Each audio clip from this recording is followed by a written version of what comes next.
क्यों पाकिस्तान असल में ये वॉर जीत गया? ऑपरेशन सिंदूर से एक बात तो बिल्कुल तय हो गई कि भले ही मैदान जंग में भारत की जीत हुई हो, लेकिन असल जीत तो पाकिस्तान की हुई है।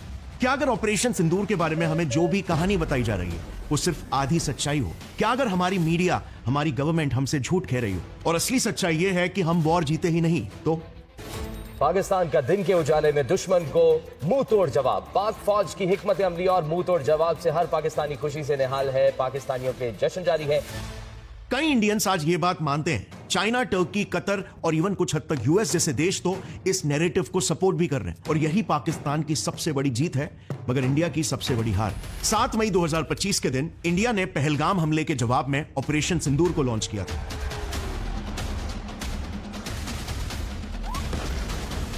ये तो हम सब जानते हैं, बट जो बात हम नहीं जानते वो ये है कि पाकिस्तान ने भी हमें ईंट का जवाब पत्थर से दिया। पाकिस्तान ने भारत के श्रीनगर, उधमपुर एयर बेसिस को उड़ा दिया। इंडिया के 3 रफाल जेट्स को मार गिराया। इंडिया के S-400 डिफेंस सिस्टम, जिनकी हम इतनी तारीफ कर रहे हैं, वो तो पाकिस्तान के सामने टिक तक नहीं पाए।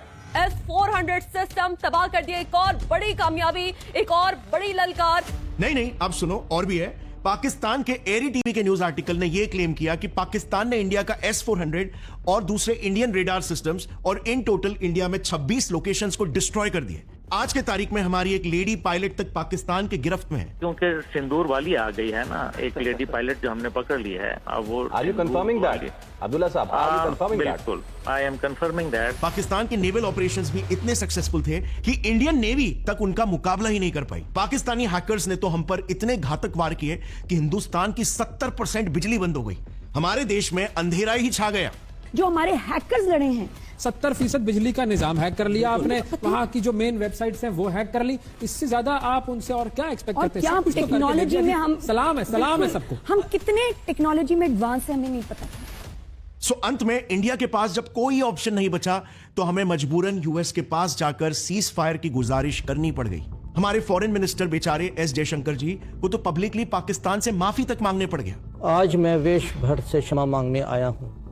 हमने विचार किया था कि पाकिस्तान को 4 हिस्सों में बांट देंगे, लेकिन आज हालात बिल्कुल उलट हो गए हैं। पाकिस्तान ने हमें ऐसा करारा जवाब दिया है कि हमारी अपनी जमीन पर बगावत के बीज बो दिए हैं। और तब कहीं पर जाकर 10 मई को पाकिस्तान के पीएम ने अपनी अवाम को बधाई देते हुए ये ऐलान कर दिया कि इस जंग में पाकिस्तान की जीत हो गई है। अफवाज पाकिस्तान की कामयाबी के साथ साथ पूरी पाकिस्तानी कौम की फतह है। साबिक कप्तान शाहिद आफरीदी का फौज से मोहब्बत का अपना अंदाज, फौजी यूनिफॉर्म पहनकर रैली की क़यादत की। भारत ने जो सबसे बड़ी उनसे कैलकुलेशन गलत हुई है वो ये हुई है कि उसको हमारी अफवाज का पता नहीं चला कि हमारे पास स्किल्स और टेक्नोलॉजी क्या है। आप मानो या ना मानो, लेकिन आज तक पाकिस्तान का बच्चा ये मानता है कि 1999 का कारगिल वॉर और 1965 का इंडिया पाकिस्तान वॉर में पाकिस्तान की जीत हुई है। मूत पीने वाले ये कारगिल की मार भूल गए हैं। इंडिया को सारा लपेट करके ना वहाँ पे पाकिस्तान का झंडा लगेगा, क्योंकि 2 दफा हमने इनको बख्श दिया था। 1947 की जंग हुई, पाकिस्तान जीता। क्यों? उसके पास कलमे की ताकत है। कारगिल मैं as an army chief I am proud. पहली दफा हिंदुस्तान को मैं बहुत फख्र से कहना चाहता हूँ, गर्दन से पकड़ लिया था हमने। इनफैक्ट कई प्रोमिनेंट इंटरनेशनल मीडिया ने तक यही रिपोर्ट किया है कि इंडिया के खिलाफ पाकिस्तान वॉर जीता, और यही मेरे हिसाब से पाकिस्तान की सबसे बड़ी जीत है। देखो, पाकिस्तान इंडिया के साथ एक अलग गेम ही खेल रहा है, और वो गेम है नैरेटिव कंट्रोल का। सिर्फ नेशनली अपने देश में ही नहीं, बल्कि इंटरनेशनली भी। आज के जमाने में एक जंग सिर्फ मैदान में नहीं, बल्कि मेरे और आपके मोबाइल फोन्स में भी लड़ी जा रही है, और इसमें पाकिस्तान हमसे जीत रहा है। ये एक ऐसा deadly 6th generation propaganda warfare है जिसमें खुद इंडिया के साइबर सिक्योरिटी चीफ ने एक्सेप्ट किया है कि भारत इस जंग में पाकिस्तान से बहुत पीछे है। चलो समझते हैं कि हम इसमें पीछे क्यों हैं and why this war matters to. Bharat को यह पंगा लेना बहुत महंगा पड़ा है। पाकिस्तान ने जवाबी वार में एयरबेस उधमपुर को तबाह कर दिया है। ब्रह्मोस मिसाइल स्टोरेज साइट तबाह कर दिया है। पठानकोट में एयरफील्ड को तबाह कर दिया गया है। भारत का ब्रिगेड हेडक्वार्टर KG टॉप तबाह कर दिया। उड़ी में भारत के सप्लाई डिपो को भी मलिया मेट कर दिया है। ये है inter service public relations, also known as ISPR, जो ऑन पेपर पाकिस्तानी मिलिट्री की PR एजेंसी है। उनका काम है मिलिट्री रिलेटेड न्यूज को पब्लिश करना और सिविल मिलिट्री रिलेशंस को मैनेज करना, मगर रियलिटी में ये पाकिस्तानी मिलिट्री का इंफॉर्मेशन वॉरफेयर यूनिट है अगेंस्ट इंडिया। ISPR की शुरुआत 1949 में ही कर दी गई थी, और इसके पहले डायरेक्टर जनरल बने शहबाज खान, एक पाकिस्तानी आर्मी के कर्नल और तब से लेकर आज तक यानी मेजर जनरल अहमद शरीफ चौधरी तक आईएसपीआर को हमेशा पाकिस्तानी मिलिट्री ने ही लीड किया है। अक्सर लेफ्टिनेंट जनरल रैंक के मिलिट्री ऑफिसर्स पाकिस्तान के मिलिट्री हेडक्वार्टर्स रावलपिंडी से ही आईएसपीआर को ऑपरेट करते हैं। इनके अंडर में 2 मेजर जनरल्स अपॉइंटेड होते हैं, जिसमें से एक डोमेस्टिक मीडिया ऑपरेशंस को हैंडल करता है और दूसरा फॉरेन कम्युनिकेशन को। अब आईएसपीआर के सारे ऑपरेशंस मेजरली इन 3 विंग्स में डिवाइडेड है, जिनका सोशल मीडिया नैरेटिव्स को शेप करने में एक मॉन्यूमेंटल रोल है। Management and public affairs wing, जिसमें प्रेस रिलीजेस को हैंडल करना, मीडिया इंटरैक्शंस आ गया।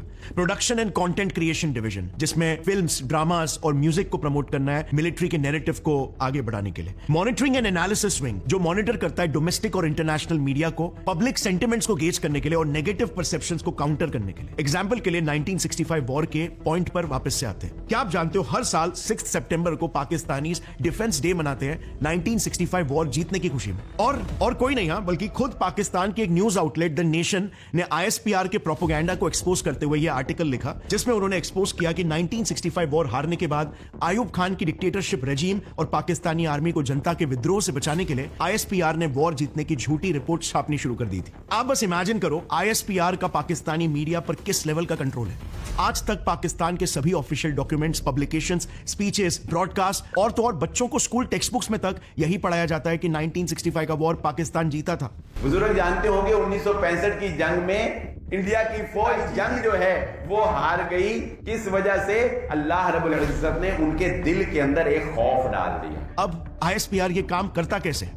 इसे बहुत ही जल्द हम समझेंगे, लेकिन उससे पहले समझते हैं कि इंडिया फेक न्यूज को बस्ट कैसे करता है। आज के समय में इंडिया के special cyber cells AI models का यूज करके मिस इंफॉर्मेशन को machine learning, algorithm, sentiment analysis और रियल टाइम OSINT टूल्स से कंटिन्यूअसली काउंटर कर रहे हैं, क्योंकि यही तो नया बैटलफील्ड है जहां पर टेक्नोलॉजी हमारा सबसे बड़ा वेपन हो गया। और इसीलिए AI, data science, machine learning जैसे स्किल्स सिर्फ हमारे इंटेलिजेंस एजेंसीज तक लिमिटेड नहीं है, बल्कि media, cyber security, governance, defence, ये स्किल्स लिटरली आज हमारे देश को बचाने का काम कर रहे हैं। And this is exactly why ये आज most in demand practical skills बन चुके हैं। लेकिन अफसोस ये हमारे कॉलेज करिकुलम्स में अप टू डेट नहीं पढ़ाए जाते। But Scaler is here to change that. Scaler एक ऑनलाइन टेक लर्निंग प्लेटफॉर्म है जो डेटा साइंस, सॉफ्टवेयर डेवलपमेंट और मशीन लर्निंग जैसे कई प्रोग्राम्स को ऑफर करता है। यहाँ पर स्टूडेंट्स को टॉप टेक कंपनीज के इंडस्ट्री एक्सपर्ट से मेंटरशिप मिलती है। एंड अब तक स्केलर ने 15,000 लर्नर्स का करियर ट्रांसफॉर्म भी कर लिया है। स्केलर ने गूगल, फ्लिपकार्ट, मेटा जैसे 900 प्लस टेक कंपनीज के साथ पार्टनरशिप रखी है, जिनमें प्लेसमेंट्स करवाने के लिए स्केलर की टीम स्टूडेंट्स की मदद भी करती है।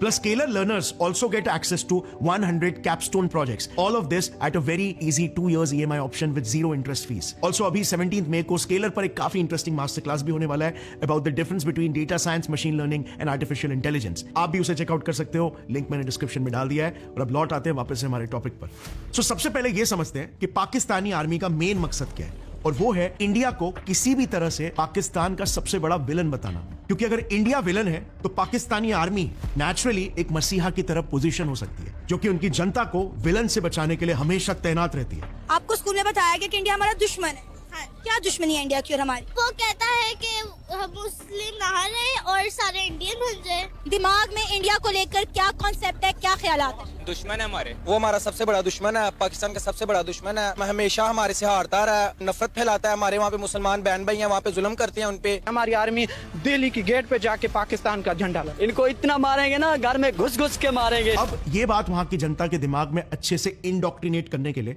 आईएसपीआर में कई सारे यूनिट्स बनाए रखे हैं। जैसे हमने डिस्कस किया था production and content creation division. इसके तहत आईएसपीआर हिलाल जैसे मैगजीन्स को छाप के जनता के मन में एंटी इंडिया और प्रो मिलिट्री नैरेटिव्स को फैलाता है। जैसे कुछ एग्जांपल्स बताता हूं। हिलाल मैगजीन ने ही इंडिया की एक्ट ईस्ट पॉलिसी को बहुत एग्रेसिव पॉलिसी बताया था, जिससे पाकिस्तान पर खतरा मंडरा सकता है। नेक्स्ट, इंडिया में 2007 में जो समझौता एक्सप्रेस बॉम्बिंग्स हुए थे, उसमें हिलाल मैगजीन ने यह पब्लिश किया कि मुस्लिम्स के हथियारों को इंडियन कोर्ट्स ने आजाद छोड़ के रखा हुआ है, क्योंकि वो हिंदूस थे। और इसलिए आप देखते होंगे जब डिबेट्स होते हैं तो जो पाकिस्तानी रिप्रेजेंटेटिव्स होते हैं ये समझौता एक्सप्रेस का ही एग्जाम्पल कई बार देते हैं। इसके अलावा कश्मीर पर तो आए दिन ये ऐसे न्यूज छापते ही रहते हैं कि कश्मीर में इंडियन आर्मी मासूम मुसलमानों की किलिंग्स करवा रही है, इंडियन सोल्जर्स कश्मीरीज पर जास्ती और जुल्म कर रहे हैं, वगैरह वगैरह।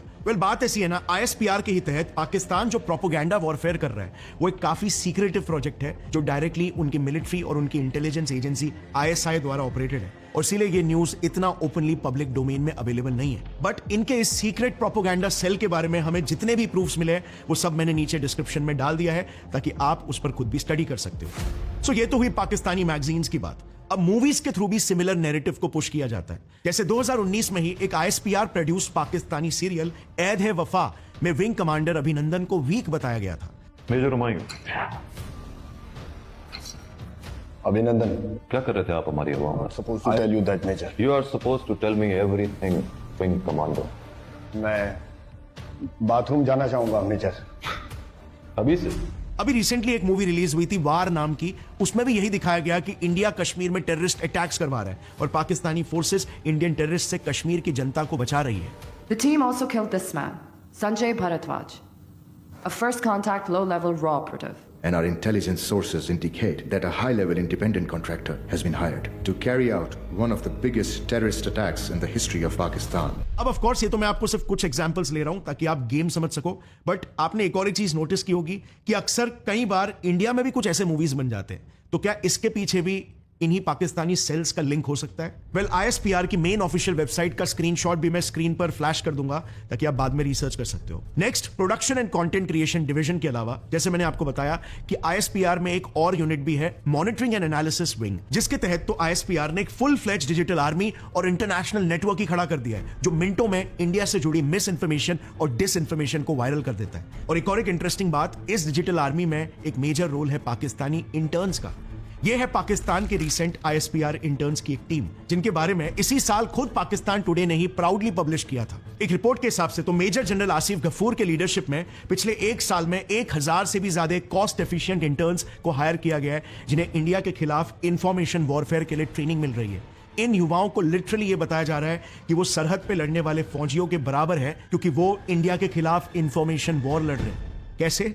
हर महीने इन इंटर्न्स के बीच में एक कंपटीशन रख दिया जाता है, एंटी इंडिया प्रोपेगेंडा फैलाने का कंपटीशन। यस, सुनकर में भी हैरानी होगी, बट ISPR हर महीने एक कंपटीशन रखता है जिसमें अब तक 1 लाख से भी ज्यादा स्टूडेंट्स पार्टिसिपेट कर चुके हैं। रूल्स बिल्कुल सिंपल होते हैं, उन्हें इंडिया के खिलाफ प्रोपेगेंडा कैंपेन्स रन करना होता है और अल्टीमेटली जिसके भी पोस्ट या ट्वीट्स या वीडियोस सबसे ज्यादा वायरल होंगे, एंगेजमेंट मिलेगा, लाइक्स, कॉमेंट, शेयर्स मिलेगा, वो ये कंपटीशन को जीत जाता है और उसको इनाम के तौर पर पाकिस्तान के फौजी फाउंडेशन में एक जॉब ऑफर मिल जाता है। अब ये करने के कई तरीके हैं, उसमें हम 2 फेमस तरीकों को डिस्कस करते हैं जिसमें आपको पूरा कॉन्सेप्ट समझ में आ जाएगा कैसे हो रहा है। पहले केस में ISPR इंटर्न्स को कुछ प्रोमिनेंट इंडियंस जैसे सोल्जर्स, लीडर्स या ब्यूरोक्रेट्स के सोशल मीडिया अकाउंट्स की डिटेल शेयर करता है। इन इंडियन अकाउंट्स को लेकर इंटर्न्स को कंट्रोवर्शियल मिस इंफॉर्मेशन स्प्रेड करनी होती है। जैसे अभी हाल ही की लड़ाई में ही टॉप इंडियन ऑफिशियल्स को फायर करने की न्यूज सर्कुलेट हो रही है। मोदी सरकार ने जनरल DS राणा को फौरी तौर पर ओहदे से हटाकर काले पानी की सजा। लेफ्टिनेंट जनरल सुचिंद्र कुमार के विरुद्ध कोर्ट ऑफ इंक्वायरी के आदेश दिए गए, लेकिन यदि आप X पर जाकर इंटीग्रेटेड डिफेंस स्टाफ का अकाउंट देखें तो वह आपको मिलेगा ही नहीं, क्योंकि ऐसा पोस्ट तो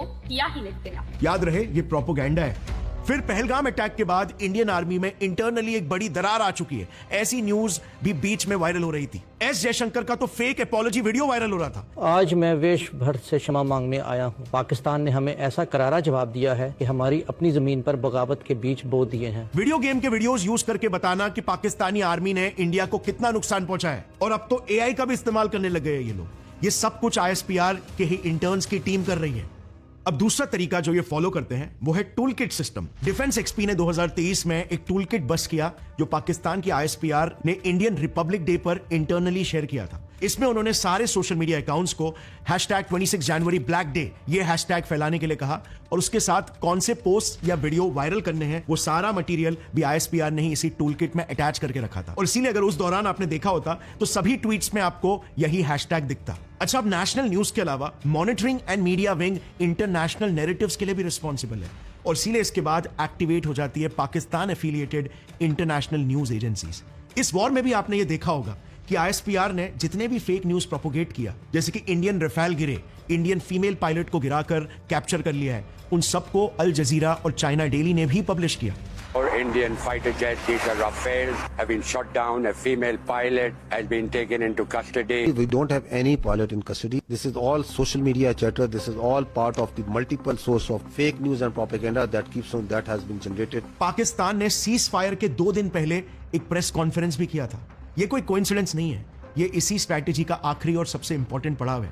ISPR ने इंटरनेशनल न्यूज एजेंसीज के साथ सीक्रेट टाइप्स कर रखे हैं, जिससे कई इंटरनेशनल मीडिया ऑर्गेनाइजेशन भी पाकिस्तान के फेक नैरेटिव को एक ग्लोबल नैरेटिव बना देती है। इसे आपको कुछ एग्जांपल के साथ समझाता हूं। सो research institute for European and American studies में पब्लिश रिपोर्ट्स के हिसाब से 2015 में टर्की के प्रेसिडेंट एर्डोगान ने अपने साइबर डिफेंस कमांड के टॉप एडवाइजर्स के साथ मिलकर ट्रोल आर्मी नाम की एक डिजिटल आर्मी बनाई थी, जो ग्लोबली उनकी एक पॉजिटिव इमेज पेश करके उनके न्यू ऑटोमन कैलिफेट के सपने को साकार करने में उनकी मदद करे। लेकिन जब इंटरनेशनली ये कैंपेन इतनी सक्सेसफुल नहीं साबित हुई, तब फिर 2015 में टर्की ने एक नया रास्ता चुना, पाकिस्तान के ISPR के साथ कोलैबोरेट करना। Collaboration to build a secret army of mercenary journalist against India. कई क्रेडिबल मीडिया रिपोर्ट्स के हिसाब से 2015 में टर्की और पाकिस्तान ने एक joint info war pact sign किया, जिसके तहत पाकिस्तान की ISI और टर्की की इंटेलिजेंस एजेंसी MIT मिलकर TRT वर्ल्ड और एनाडोलू एजेंसी जैसे मीडिया आउटलेट्स के साथ एक एंटी इंडिया प्रोपेगेंडा नेटवर्क खड़ी कर रही है। रिपोर्ट्स के हिसाब से 2015 से 2017 के बीच टर्किश मीडिया हाउसेस ने वेस्टर्न जर्नलिस्ट को निकालकर पाकिस्तानीज और कश्मीरी जर्नलिस्ट को इतने एग्रेसिवली हायर करना स्टार्ट किया कि आज TRT वर्ल्ड जैसे मीडिया हाउसेस के एडिटोरियल और स्ट्रेटेजिक रोल्स में 1/4 पोजीशंस पाकिस्तानीज और कश्मीरी से ही भर गए। इसमें अब चाइना भी बिल्कुल पीछे नहीं है। जुलाई 2023 की ही न्यूज है, जिसमें खुद पाकिस्तान ने ही ओपन मीडिया में अनाउंस किया कि अब चाइना भी पाकिस्तान के साथ मिलकर इंफॉर्मेशन वॉरफेयर लड़ने वाला है। उन्होंने यह भी अनाउंस किया कि पाकिस्तान अब एक इंटरनेशनल न्यूज चैनल भी खोलने वाला है, जो कि वेस्टर्न नैरेटिव्स को काउंटर करेगा और पाकिस्तान की पोजीशन को सॉलिडिफाई करेगा। एंड 0 मार्क्स फॉर गेसिंग, ये चैनल कंप्लीटली चाइनीज फंडेड ही होगा। दोनों पाकिस्तान और चाइना मिलकर ऑलरेडी एक rapid response information exchange network भी चला रहे हैं, जो स्पेसिफिकली सीपेक के नैरेटिव्स को भी कंट्रोल करता है। यानी कि सीपेक के खिलाफ अगर कोई भी न्यूज हो तो RRIN इमीडिएटली उसके काउंटर आर्टिकल्स पब्लिश कर लेता है। बट चाइना और टर्की, ये तो मैंने आपको सिर्फ कुछ ही एग्जांपल्स दिए। पाकिस्तान की मिनिस्ट्री खुद ही ऑफिशियली बोलती है कि उनकी नेशनल न्यूज एजेंसी का 40 से भी ज्यादा देशों के साथ न्यूज शेयरिंग एग्रीमेंट है। अब इस नेटवर्क का use anti India narrative push करने के लिए जरूर हो रहा है, क्योंकि रिसेंटली ही न्यूज 18 ने एक्सपोज किया था कि ISPR, BBC, अल जजीरा और TRT वर्ल्ड, इवन एक फ्रेंच न्यूज पोर्टल ले मोंड और न्यूयॉर्क टाइम्स तक एंटी इंडिया प्रोपेगेंडा फैलाने में कई दफा कंट्रीब्यूट कर चुका है। एंड आपने भी कई बार ये नोटिस किया ही होगा कि कई इंटरनेशनल मीडिया चैनल्स पर हर इशू पर पता नहीं क्यों पूरी दुनिया जानती है कि पाकिस्तान एक टेररिस्ट नेशन है, लेकिन फिर भी इन्हें बहुत सपोर्ट मिलता है। Here's the BBC's article on the attack. It uses the word terror 3 times, but not once to describe what happened yesterday. The attack was carried out by gunmen, not terrorists, gunmen. And finally, you have the Turkish outlet TRT. Their headline takes the prize. Multiple tourists killed in Kashmir, shooting incident. और हर बार India को एक negative light में दिखाया जाता है, जैसे India पता नहीं कोई वाकई में किसी डिक्टेटर का देश है। India operates on 2 fuels, corruption and connection. अब ऑफ कोर्स इस इंफॉर्मेशन वॉरफेयर के गेम में सबके अपने वेस्टेड इंटरेस्ट होते हैं। कोई भी ये पाकिस्तान को सपोर्ट करने के लिए नहीं कर रहा है। टर्की इस्लामिक वर्ल्ड का नया कलीफ बनना चाहता है। चाइना इंडिया को काउंटर करके ग्लोबली अपने डिफेंस सिस्टम्स का एक्सपोर्ट बढ़ाना चाहता है। और यूएस रशिया यूक्रेन वॉर और इजराइल पैलेस्टीन वॉर में ग्लोबली बदनाम होने के बाद इंडिया पाकिस्तान वॉर में यूएस पूरी दुनिया को बताना चाहता है कि वो अब एक ग्लोबल पीस मेकर है। मे भी शायद ट्रम्प जी का ये भी प्लान हो कि इस साल के एंड तक मुझे नोबेल पीस प्राइज मिल जाए। और इसी के साथ दूसरी बात, इंडिया अगर इस वॉर को जीत भी जाता तो ग्लोबली इंडिया का ग्लोबल इन्फ्लुएंस और स्टैचर बहुत ही ज्यादा बढ़ जाता, क्योंकि पूरी दुनिया ये देख लेते कि हमने एक न्यूक्लियर पावर्ड देश को हरा कर दिखा दिया, वो भी बिना न्यूक्लियर एस्केलेशन के। सो जाहिर है इससे यूएस का साउथ एशिया में इन्फ्लुएंस सीवियरली कम हो जाता और इंडिया की एक परसीव्ड इमेज बहुत ज्यादा बढ़ जाती। तीसरा, अगर पाकिस्तान इस वॉर में खत्म हो जाता तो इंडिया को बैलेंस में रखने वाला यूएस का सबसे कीमती औजार पाकिस्तान ही टूट जाता।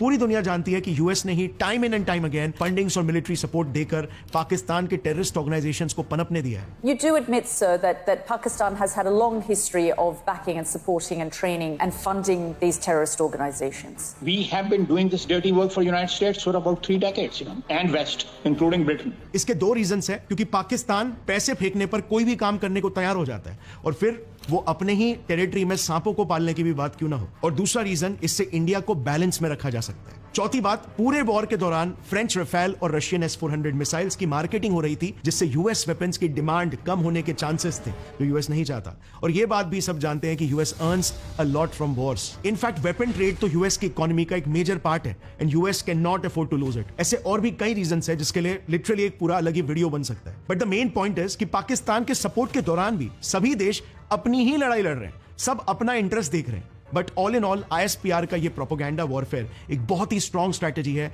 जिससे मैदान पे ही ना सही लेकिन सोशल मीडिया में लोगों के दिमाग में इंटरनेशनल नैरेटिव शेप करने में पाकिस्तान वॉर जीत जाता है। मगर हमारा देश हमेशा इसमें ही मार खा जाता है। हम पाकिस्तान को कितना भी फोड़ दे रियलिटी में, लेकिन दुनिया के सामने ये न्यूज जाता है, जैसे आप लीमॉन्ड के आर्टिकल को ही देख लो, वो ये बता रहा है कि यार पाकिस्तान ने इंडिया को मुंह तोड़ जवाब दिया, पाकिस्तानी एयरफोर्स के पायलट्स ज्यादा ट्रेंड थे इंडियन पायलट से।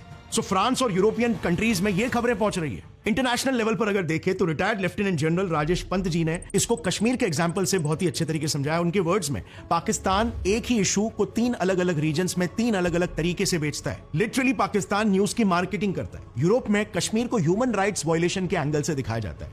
इस नैरेटिव के तुरंत बाद ही वहां के एनजीओज जैसे एमनेस्टी इंटरनेशनल या human rights watch reports publish करते हैं कि इंडिया को इंटरनेशनल फोरम्स के जरिए प्रेशर में लाने के लिए इस्लामिक वर्ल्ड में सेम इशू को पाकिस्तान टारगेटेड मुस्लिम किलिंग्स के रूप में प्रेजेंट करता है। इससे OIC जैसे मुस्लिम नेशंस में सिंपैथी जनरेट होती है और इंडिया के खिलाफ रेजोल्यूशन या स्टेटमेंट्स पास होते हैं। और साउथ एशिया रीजन में तो पाकिस्तान इसी इशू को रीजनल इंस्टेबिलिटी का प्रूफ बताता है। यह नैरेटिव नेपाल जैसे पड़ोसी कंट्रीज के मीडिया में एको होता है, जहां पर इंडिया को एग्रेसर की तरह दिखाया जाता है। और इंटरनेशनल डिप्लोमेसी में सिर्फ मिलिट्री स्ट्रेंथ ही काफी नहीं होता, परसेप्शन भी इक्वली इंपॉर्टेंट होता है। लेकिन पाकिस्तान ने ISPR के थ्रू एक ऐसा इकोसिस्टम क्रिएट किया है जहां पर हर बार इंडिया को एक विलन बनाकर प्रेजेंट किया जाता है, चाहे वो कश्मीर हो, माइनॉरिटीज का इशू हो या क्रॉस बॉर्डर कॉन्फ्लिक्ट्स हो।